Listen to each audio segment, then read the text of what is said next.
Welcome to our channel, students. நம்ம சேனலில் plus டூக்கு இம்பார்ட்டன்ட் ப்ராப்ளம்ஸ் எல்லாத்தையும் பார்த்துட்ருக்கோம். ப்ரீவியஸ் வீடியோஸில் எக்ஸசைஸ் 5.5லேருந்து 2 சம்மு நம்ம அப்லோட் பண்ணியிருக்கோம். அதை மறக்காமல் பார்த்துருங்க. ஏன்னா பப்ளிக் எக்ஸாம் நெருங்கிட்டு இருக்கு. அதால் ஸ்டூடெண்ட்ஸ் சம்ஸ்லாம் ஒர்க் அவுட் பண்ண ஆரம்பிச்சிருங்க. நல்லா ஹார்ட் ஒர்க் பண்ணுங்கள். கண்டிப்பாக நீங்கள் நல்ல மார்க் வாங்குவீங்க. சரிங்களா? இப்போ எக்ஸசைஸ் 5.5 இம்பார்ட்டண்டான எக்ஸசைஸ்னு எல்லாருக்குமே தெரியும். சரிங்களா? இப்போ எக்ஸசைஸ் 5.5லேருந்து தான் நம்ம எல்லா ப்ராப்ளத்தையும் சால்வ் பண்ணிகிட்ருக்கோம். இந்த எக்ஸசைஸ்லேருந்து கண்டிப்பாக உங்களுக்கு ஒரு ப்ராப்ளம் உண்டு. அதுதான் நீங்கள் பயப்பட தேவையில்ல.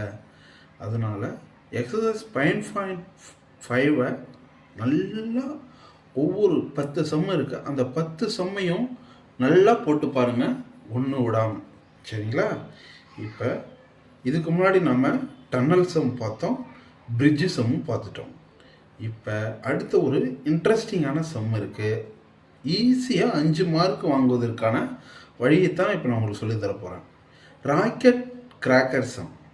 சரிங்களா? இந்த சம்மை ஆல்ரெடி பப்ளிக் எக்ஸாமில் கேட்டிருக்காங்க. ஆகஸ்ட் 21 5 மார்க்கில் இந்த சம் கேட்டிருக்காங்க. இந்த சம்முக்கு பேர் வச்சுக்கலாம். அது என்ன சம்னா ராக்கெட் கிராக்கர் சம். ராக்கெட் கிராக்கர்னால் உங்களுக்கு தெரியும், ராக்கெட் வெடிக்கிற பட்டாசு இருக்கு இல்லைங்களா? அந்த பட்டாசு பேரில் தான் இந்த சம் இருக்குது. ஆக்சுவலாக என்ன கேட்குறாங்கன்னா, கொஷினுக்குள்ளே போகலாம். நாம் பாருங்கள், ஒரு ராக்கெட் கிராக்கரை வெடிக்கிறாங்க. சரிங்களா? அப்போ நம்ம கீழே இருந்து தான் வெடிப்போம். இப்போ கிரவுண்டில் இருந்து அது வெடிக்கும்போது, சரிங்களா, அது மேக்ஸிமம் ஹைட்டை கிரவுண்டில் இருந்து 4 மீட்டர் ரீச் பண்ணுது. எவ்வளோ? 4 மீட்டர் மேக்ஸிமம் ஹைட்டை ரீச் பண்ணிட்டா திரும்ப மேக்ஸிமம் ஹைட் ரீச் பண்ணோடனே வெலாசிட்டி குறைஞ்சி அது கீழே விழ ஆரம்பிச்சிடும். அந்த மேலே போய் கீழே விழுற அந்த பாத்தை பேரபோலிக் பாத்துன்னு கொஷினில் கொடுத்துட்டாங்க. சரிங்களா? அது என்ன பார்த்தது? பேரபோலிக் பாத். பேரபோலானா உங்களுக்கு தெரியும். சரிங்களா? அப்போ அந்த ஷேப்பு தான் பேரபோலா. இப்போ அது ஒரு பேரபோலிக் பாத்தில் போயிட்டு மேக்ஸிமம் ஹைட் ரீச் பண்ணிவிட்டு திரும்ப கீழே விழுந்துருது. சரிங்களா? அடுத்தது அந்த மேக்ஸிமம் ஹைட் 4 மீட்டர்னு சொல்லியிருக்காங்க. அடுத்தது இது ப்ரொஜெக்ட் ஆகிற இடம்னா அது ஸ்டார்ட் ஆகிற இடம். சரிங்களா? கிரவுண்ட்லேருந்து மேலே போகிறதுக்கு ஸ்டார்ட் ஆகிற இடம் இருக்குங்க. இந்த பாயிண்ட்லேருந்து அந்த மேக்ஸிமம் ஹைட் இருக்கு இல்லைங்களா, அந்த பாயிண்ட்டுக்கு உள்ள டிஸ்டன்ஸ் 6 மீட்டர்னு சொல்லிட்டாங்க. அதாவது இந்த பாயிண்ட்லேருந்து மேக்ஸிமம் ஹைட் ரீச் ஆன இந்த பாயிண்ட்டோட இந்த லைனுக்கு இந்த பாயிண்ட்டுக்கும் உள்ள டிஸ்டன்ஸ் 6 மீட்டர்னு சொல்லிட்டாங்க. அடுத்து இன்னொரு இன்ஃபர்மேஷன் என்ன கொடுத்துருக்காங்கன்னா, இந்த ராக்கெட் கிராக்கர் அப்படியே பேரபோலிக் பாத்தில் அப்படியே ட்ராவல் ஆகி திரும்ப கிரவுண்டுக்கு வரும்போது அந்த ஸ்டார்டிங் பாயிண்ட்டுக்கும் அந்த கிரவுண்டில் விழுந்த இடத்துக்கும் உள்ள டிஸ்டன்ஸ் 12 மீட்டர்னு சொல்லியிருக்காங்க. இப்போ 12 மீட்டர்னு சொல்லியிருக்காங்க இல்லைங்களா? அப்போ 12 மீட்டர் மீன்ஸ் என்ன அர்த்தம்?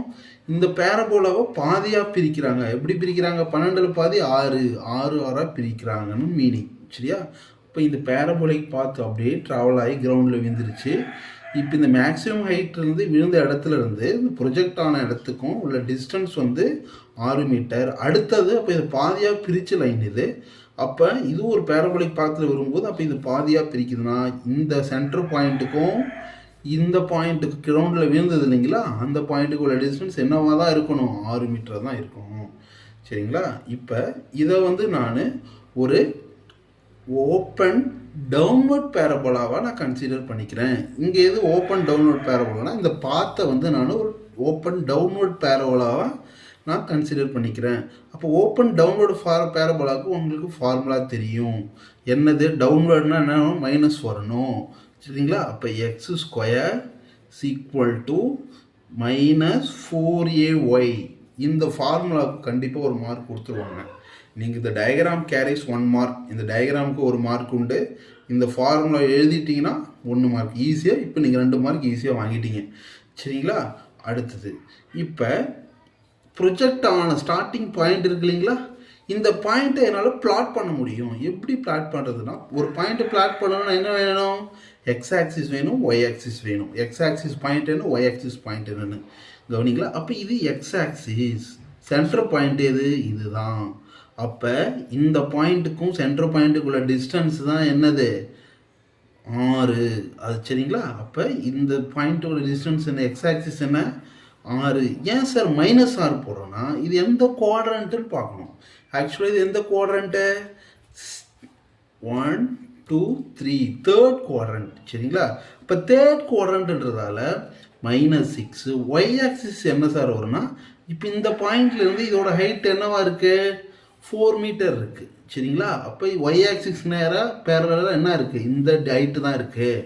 இப்போது ஒய் ஆக்சிஸ்க்கு பேரலாக இருக்கிற இந்த ஹைட்டை வந்து 4 மீட்டர்னு எடுத்துக்கிறேன். அப்போ இங்கே நான் டினோட் பண்ணும்போது -4 தான் டினோட் பண்ணி ஆகணும். ஏன்னா இது என்ன குவாட்ரண்ட்டு, தேர்ட் குவாட்ரண்ட் இருக்க ஒரு பாயிண்ட்டு. அப்போ -6, -4ன்னு இருக்குங்களா.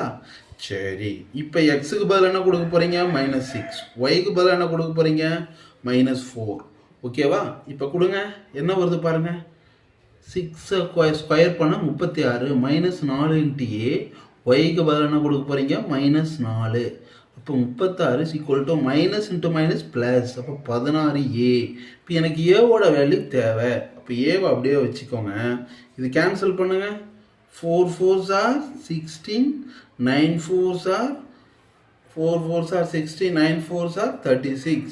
அப்போ 9/4 = a எழுதலாம் சரிங்களா. இப்போ ஈக்குவேஷன் ஆல்ரெடி 1ன்னு வச்சுருந்தேன் இல்லைங்களா, அந்த ஈக்குவேஷனில் போயிட்டு இந்த ஏவோட வேல்யூ நம்ம சப்ஸ்டியூட் பண்ண போகிறேன். இப்போ சப்ஸ்டியூட் பண்ணால் என்ன நடக்கும் பாருங்கள்.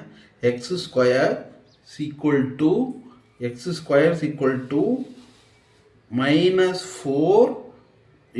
9/4 × yன்னு கிடைக்கும் சரிங்களா. இப்போ 9/4 × y. அப்போ இந்த 4க்கும் இந்த 4க்கும் நம்ம என்ன பண்ணிக்கலாம், கேன்சல் பண்ணிக்கலாம். அப்போ கேன்சல் பண்ணிக்கிட்டா என்ன நடக்கும் பாருங்கள். x² = -9y கிடைக்கும் சரியா.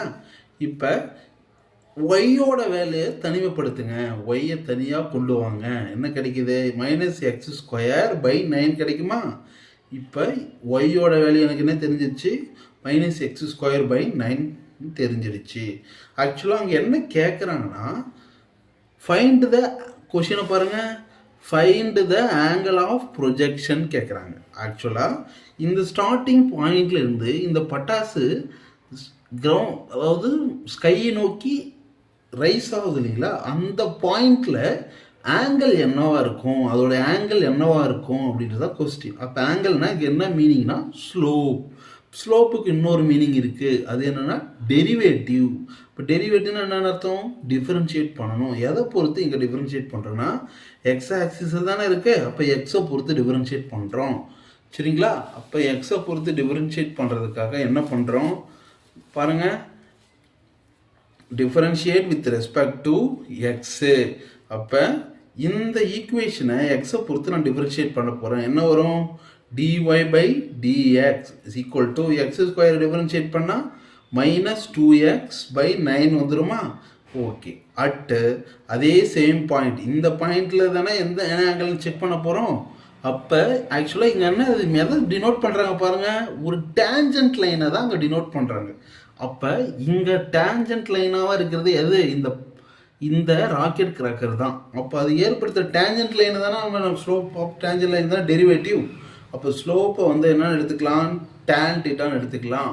அடுத்து முன்னாடி -6, -4 இந்த பாயிண்டில் என்ன கிடைக்குதுன்னா, -2 × எக்ஸுக்கு பதில் என்ன கொடுக்க போகிறோம், -6 கொடுத்துட்டா என்ன கிடைக்கும், 12/9 கிடைக்கும். இங்கே ஸ்லோப்பு எம்ங்கிறது tan θ தான் எடுப்போம் எப்போயுமே. அது நீங்கள் 10th படிச்சிருப்பீங்க. டேஞ்சன்ட் லைன்னாவே என்ன மீனிங், அங்கே ஸ்லோப்பு tan θ எடுக்கிறோன்னு மீனிங். அப்போ tan θ = 12/9 கிடைக்குதுங்களா. இப்போ tan θ = 4/3 எழுதலாம். ஏன்னா இது 12யும் 9 என்ன பண்ணலாம், கேன்சல் பண்ணிக்கலாம். 4 3s are 12, 3 3s are 9, 3 டேபிளால் அடிச்சிடுறேன். இப்போ tan θ 4/3 அதோட கண்டுபிடிச்சி சிலர் அப்படியே விட்டுருவாங்க. ஆனால் அதோடு நிறுத்தக்கூடாது. அவங்க என்ன கேட்குறாங்க, find the angle of projection. Angle கேட்குறாங்க. அப்போ நம்ம என்ன கண்டுபிடிக்கணும், தீட்டா கண்டுபிடிக்கணும். அப்போ தீட்டா கண்டுபிடிக்கிறதுக்காக நான் என்ன பண்ணுறேன், இந்த tan அந்த பக்கம் கொண்டு போயிட்டு என்னவோ மாறிடும், tan இன்வர்ஸ் ஆஃப் 4/3 மாறிடும். அப்போ என்ன கிடைக்கும், ஆங்கிள் ஆஃப் ப்ரொஜெக்ஷன் என்ன கிடைக்கும், theta equal to tan inverse of 4/3.